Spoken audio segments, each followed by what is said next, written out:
America loves to tell a comfortable story about the civil rights movement. A story with a beginning, a story with an ending, a story where the country faced its sins and overcame them. But there is another version of this story? A version most people never hear. A version that raises a question that echoes through every American city today. If the civil rights movement truly won, why does so much look unchanged? Why do the same neighborhoods stay trapped in the same poverty? Why do the same school districts reflect the same lines drawn decades ago? Why does the same inequality keep repeating like a glitch in America's memory? The truth is simple and uncomfortable. The civil rights movement didn't end. It was interrupted, redirected, disassembled, piece by piece, quietly, legally, professionally. We learned a story in school about heroes, larger-than-life figures who marched, fought, and won. But that story ends at the very moment the real struggle begins. Because the moment the camera stopped filming, the moment the bills were signed, the moment America congratulated itself for progress, that's when the counter-movement began. And its purpose was not to bring back the old world. It was to design a new one that looked equal on the surface, but kept the old systems alive beneath it. To understand this hidden story, we need to ask three questions that textbooks rarely touch.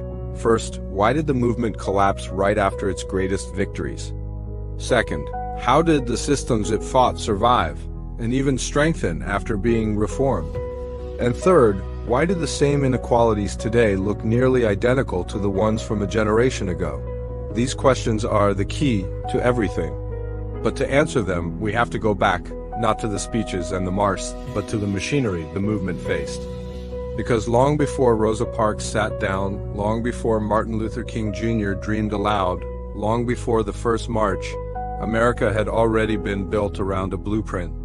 A blueprint designed to control who lived where, who attended what school, who gained wealth, who became powerful, and who remained invisible. This blueprint wasn't written in one law. It was woven into school funding formulas that guaranteed unequal futures, housing maps that created wealth for some and walls for others, lending systems that locked opportunity behind bank doors, policing models shaped over generations, voting rules crafted to appear fair while working against fairness, economic structures built to lift one group and restrict another. This didn't look like chaos.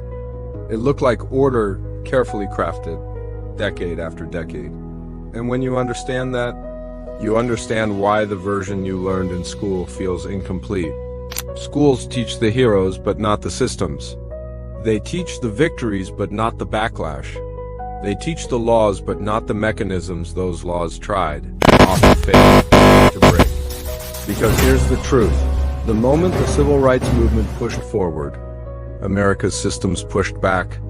Not with fire hoses and police dogs anymore, but with policies, budgets, zoning, courts, finance, technology, language deliberately crafted to sound neutral, while achieving the same goals as before. The result? Segregation didn't disappear, it reorganized. Redlining didn't die, it evolved. Inequality didn't decline, it changed shape.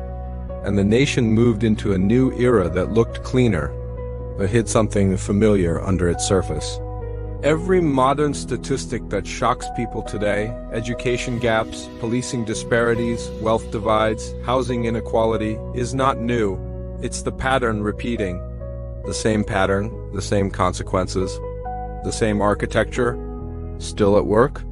So before we follow King into Selma, before Rosa Parks takes her stand by sitting down, before John Lewis dares to walk across the bridge that nearly cost him his life, we must go back to where all of this truly begins, not with a protest, but with a blueprint, a design created decades earlier, a design strong enough to shape a movement, and powerful enough to survive it. Because the story of the civil rights movement isn't just a story of courage, it's a story of collision between people demanding justice and systems built to resist it. And that collision is still happening right now.